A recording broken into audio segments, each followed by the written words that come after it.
My father abandoned me for his new family, so I seduced his new wife and destroyed his second marriage. I was 15 when my dad packed his bags and walked out of our house for the last time, leaving behind 20 years of marriage and a son who still believed fathers were supposed to stick around. The divorce papers came 3 months later, along with news that he was already living with some woman he'd met at his company's regional conference. Within 6 months, they were married, and suddenly I had a stepmother I'd never met and two stepbrothers who got to see my father every single day, while I got every other weekend if I was lucky. The custody arrangement was a joke from the start because my dad seemed more interested in playing house with his new family than dealing with the messy reality of his old one. Those weekend visits became increasingly awkward affairs where I felt like an unwelcome guest in what should have been my second home. My stepmother would make polite conversation while my father hovered nervously, clearly uncomfortable with the tension that my presence brought to their perfect little setup.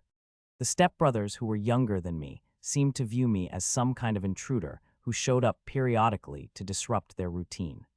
By the time I turned 17, the visits had dwindled to maybe once a month, and even those felt forced and uncomfortable for everyone involved.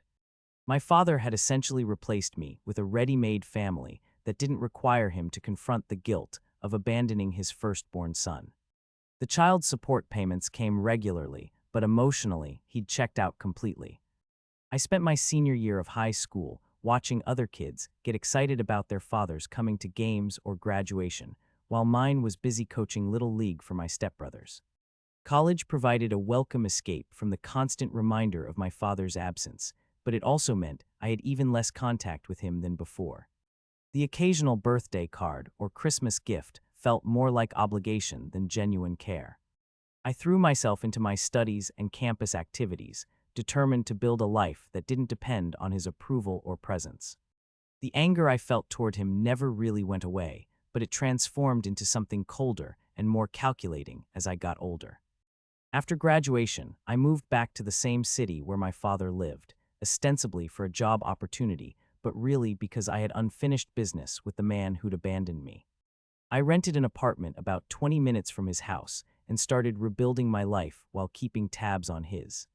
Social media made it easy to monitor his perfect family life from a distance, watching him post photos of family vacations and milestone celebrations that I'd never been invited to share.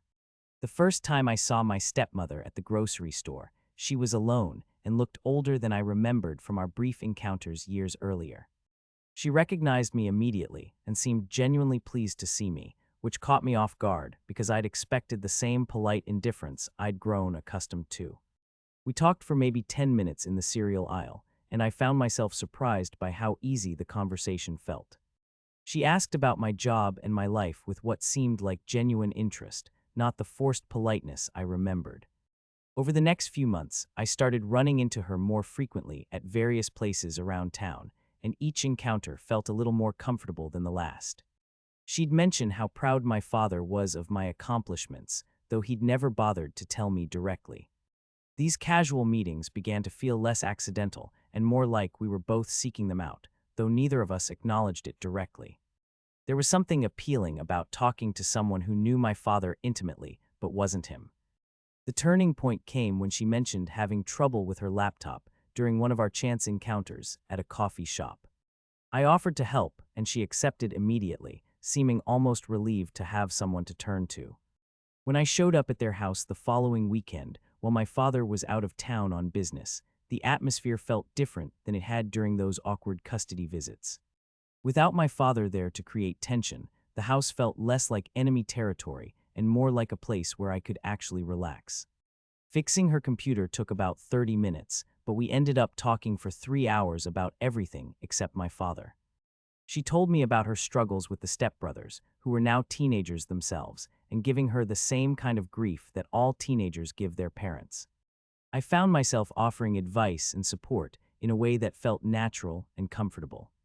For the first time in years, I felt like I was having a real conversation with someone who was connected to my father's life.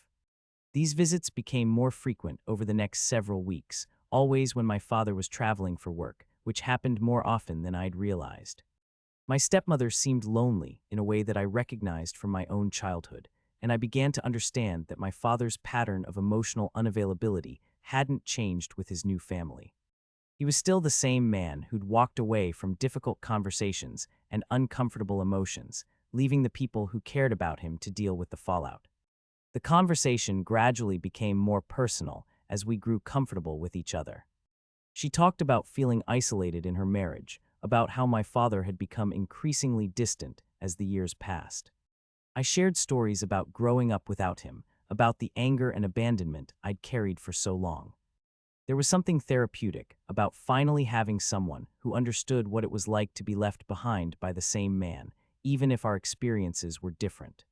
The first time she touched my arm during one of our conversations, I felt a jolt of electricity that had nothing to do with comfort or understanding. She pulled her hand back quickly, as if she'd felt it too, and the air between us suddenly felt charged with possibility. Neither of us acknowledged what had happened, but something had shifted in the dynamic of our relationship. The next time we met, there was an undercurrent of awareness that hadn't been there before. I started finding excuses to spend more time at the house, offering to help with household projects or providing technical support that she probably didn't really need. She seemed grateful for the company and the help, but I could sense that she was also aware of the growing tension between us. The conversations became more intimate, touching on topics that married women probably shouldn't discuss with their husbands' estranged sons. The evening everything changed started like any other. My father was in another city for a week-long conference, and I'd come over to help install a new ceiling fan in the living room. The project took longer than expected, and by the time we finished, it was past 9 o'clock. She offered to make dinner as a thank you, and I accepted, partly because I was genuinely hungry and partly because I wasn't ready to leave yet. We opened a bottle of wine with dinner, then another, and the conversation flowed even more freely than usual. She talked about her marriage in ways that she'd never done before, admitting that she often felt more like a housekeeper than a wife. I found myself sharing deeper feelings about my father's abandonment, things I'd never told anyone before. The physical distance between us on the couch gradually decreased as the evening wore on, until we were sitting close enough that I could smell her perfume. When she leaned against me during a particularly emotional moment in our conversation, I put my arm around her shoulders in what started as a gesture of comfort. But the embrace lasted longer than it should have, and when she looked up at me, I could see the same conflict in her eyes that I was feeling. The kiss that followed felt inevitable, like we'd been moving toward this moment for months without acknowledging it. What happened next was a blur of passion and guilt, desire and revenge all tangled together in a way that I couldn't separate. Afterward, as we lay in my father's bed, I felt a mixture of satisfaction and self-loathing that I'd never experienced before. I'd crossed a line that couldn't be uncrossed, and while part of me felt victorious, another part wondered what kind of person I was becoming. The affair continued for several weeks, meeting whenever my father was out of town or working late. Each encounter felt like a small victory against the man who'd abandoned me, but it also felt like I was losing pieces of myself in the process. My stepmother seemed torn between guilt and genuine affection, often crying afterward while clinging to me like I was the only solid thing in her world. The dynamic at home began to shift as well, with my father becoming increasingly suspicious of his wife's behavior.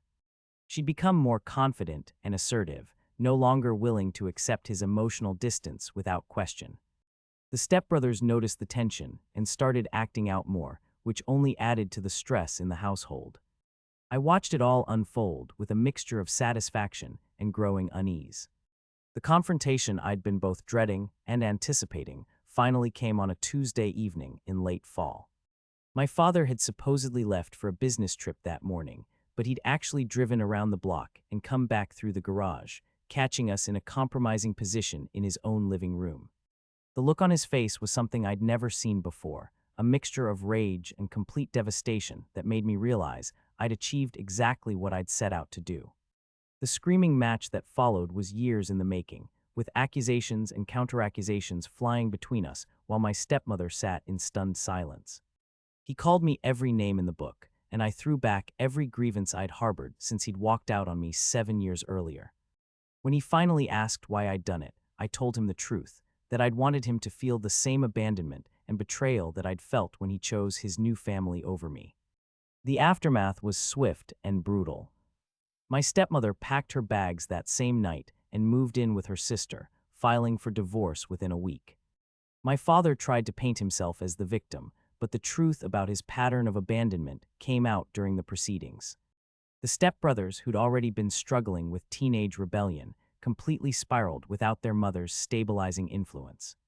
Within 6 months, my father had lost his second wife. His relationship with his stepsons was in shambles, and he was facing another expensive divorce settlement.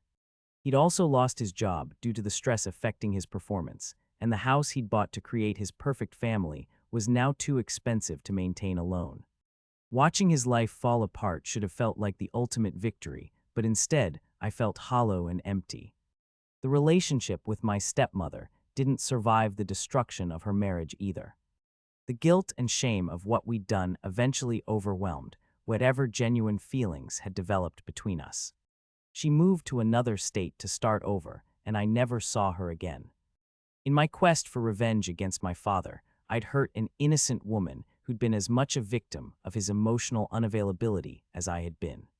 My father and I didn't speak for almost 2 years after the divorce was finalized. When we finally did reconnect, it was because he'd been diagnosed with a serious illness and was facing the possibility of dying alone. The conversation was awkward and painful, but it was the first honest discussion we'd had in decades. He admitted that he'd been a terrible father and that his pattern of running away from difficult emotions had cost him everyone he'd ever claimed to love.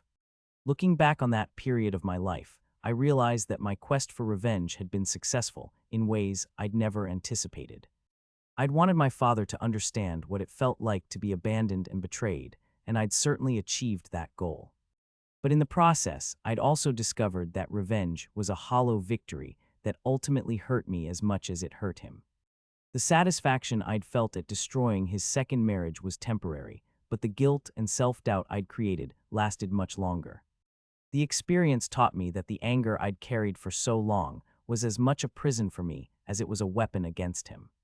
By choosing to act on that anger in such a destructive way, I'd become someone I didn't recognize or particularly like.